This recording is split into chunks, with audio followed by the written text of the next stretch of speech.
Hey everyone, it's John here from Hot Take Hockey, back with another video, and this video is going to be part 2 of 5 huge NHL trades that could happen this offseason. So I'm going to go through all 5. I think there's a couple hot takes again that, you know what, last video there was a couple hot takes that people didn't agree with.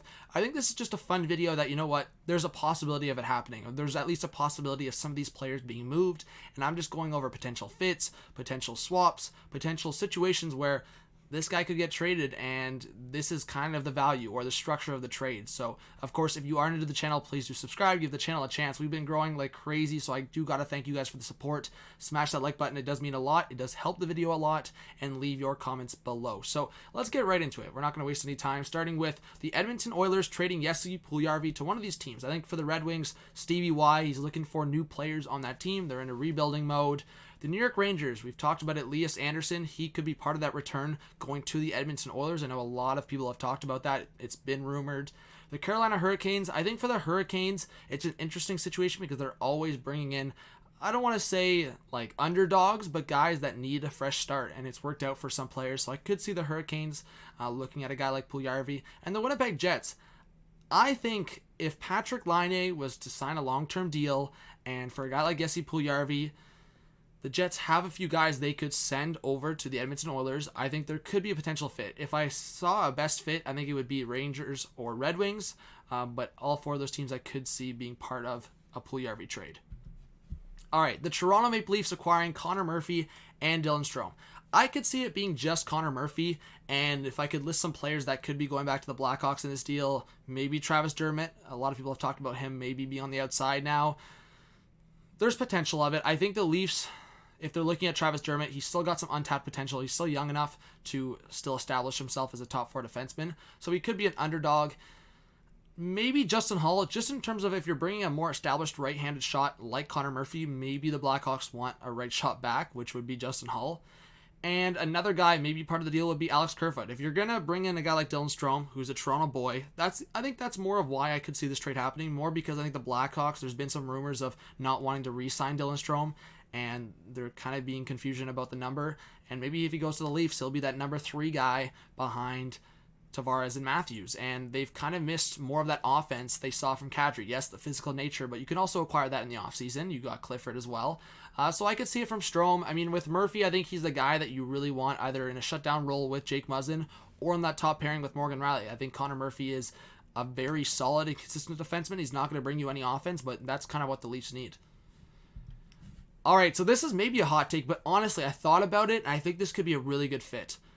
The Vancouver Canucks acquiring PK Subban and Corey Schneider, bringing Corey Schneider back to Vancouver in exchange for Louis Eriksson, Brandon Sutter, Troy Stecher, and a pick. So maybe the Canucks just don't qualify Stecher, but I think Stecher still has some value, and maybe for a trade. And if you're looking at the Vancouver Canucks, they've wanted to trade that Louis Eriksson contract. Same thing with Brandon Sutter. You're not trying to pay, like, what is it, $4.5 million for a guy that's playing on your 4th line. Like, Brandon Sutter was playing on the 4th line for a lot of the parts of the season. And I think for PK Subban, he could jump into that top 4 right away. You're talking about Tyler Myers, Quinn Hughes, and Alex Edler being in that top 4 already. We don't know if Tanev's going to come back. PK Subban could jump in on that second power play unit potentially with Edler. I think there's potential for this. If you're matching cap, PK Subban's 9 with Corey Schneider 6. Again, Corey Schneider, I feel like this is if Jacob Markstrom walks. So again, I want to make that clear. For this trade to happen, I would have to see, because Corey Schneider, he didn't put up great numbers. Obviously, he was sent down to the AHL, and he still wasn't putting up great numbers with the Devils. The Devils aren't good, though. Canucks are a better team, clearly. And Corey Schneider had his successful times with Vancouver. So if Markstrom was to move on and you were relying on Demko, you can bring Schneider back in as a tandem. You're talking about Schneider and Subban's combined cap hit being $15 million. Louis Eriksson 6, Brandon Sutter 4.5, Stetcher's qualifying it would be around $3 million. So the cap makes sense going both ways, I think. It does. So I'm looking at this trade thinking you acquire a guy like PK Subban. You're not really giving up a lot. I mean, potentially a draft pick attached with Troy Stecher, who you were maybe going to move on from anyways, and you're giving PK Subban a chance to rebound. I like it for the Vancouver Canucks. You're losing 2 bad contracts in Louis Eriksson and Brandon Sutter. Sutter's contract's not horrible. Yes, you're bringing back Corey Schneider, but Schneider has the same term left as Louis Eriksson. So worst case scenario, you're doing a swap of Corey Schneider and Louis Eriksson. Yes, you're bringing that PK Subban contract. Maybe you ask the Devils to retain a bit, but regardless, I think it could be a good deal for the Vancouver Canucks, who are trying to compete.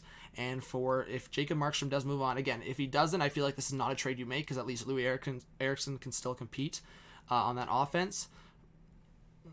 It depends how much, but for Corey Schneider, you're not going to bring Corey Schneider in if you have Markstrom and Demko. All right, so this is maybe a hot take as well, but the Boston Bruins acquiring Darnell Nurse, the Edmonton Oilers acquiring Jake DeBrusk. I could see this being a bigger deal, but in terms of just those two guys, that's a pretty big swap. And I will say, I could see this more happening if Torrey Krug leaves the Bruins. Like if he was to sign with the Red Wings or a different team, and if Zdeno Chara retires, Darnell Nurse brings a little bit of offense and a little bit of size. Both of what you get, again, not to the extent of Chara for size and not to the extent of offense from Krug. But Nurse is a guy that can produce 40, 50 points on a season. He's a good top 4 guy. I think he would really benefit in being the Bruins defensive system. Maybe partnered with Brandon Carlo. I think that could really benefit Darnell Nurse. And for a guy like Jake DeBrusk, who could put up 60, 70 points, obviously that would be very beneficial for him to play with a guy like Connor McDavid.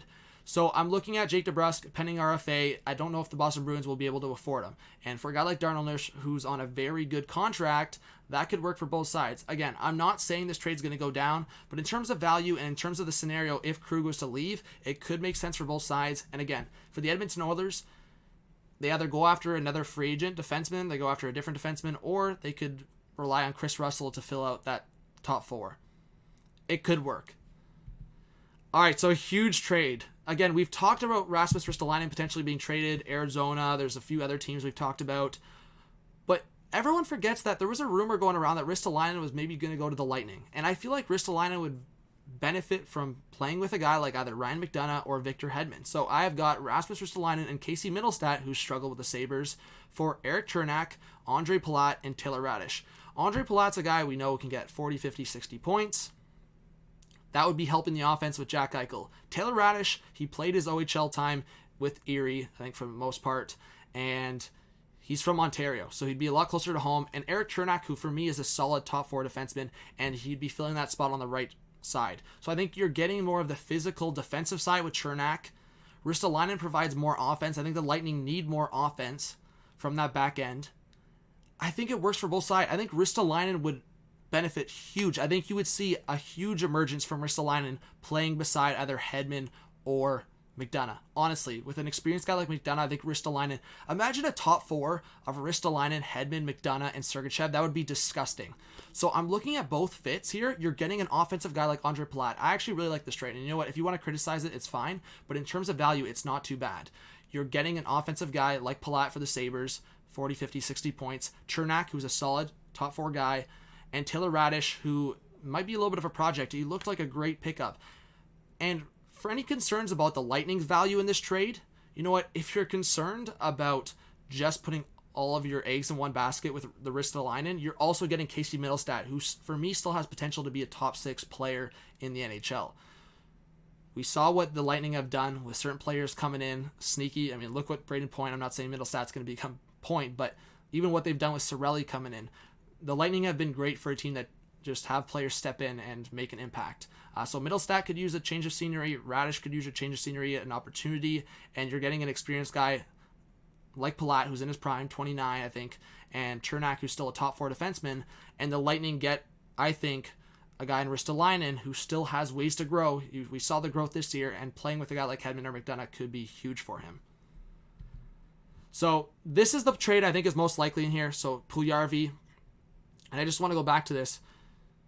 If PULJUJARVI doesn't get signed, like it's a situation where if the Edmonton Oilers can't figure out a situation like throughout after the playoffs, it's going to be a trade that happens right at the draft. I can't see it going any longer than it already is.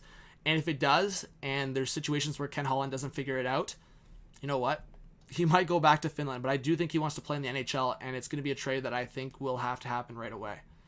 So let me know what you think. Again, I think there's a couple trades that are more realistic. I think the PULJUJARVI trade, I want to stress that I feel like it's going to happen, and it's got to happen right away. Those other trades, you know what? It's just either rumors I looked at or stuff I came up with. But thank you for watching. Please do subscribe if you are new. Smash that like button and leave your thoughts in the comment section below. This was John from Hot Take Hockey. Have a good one. Peace out.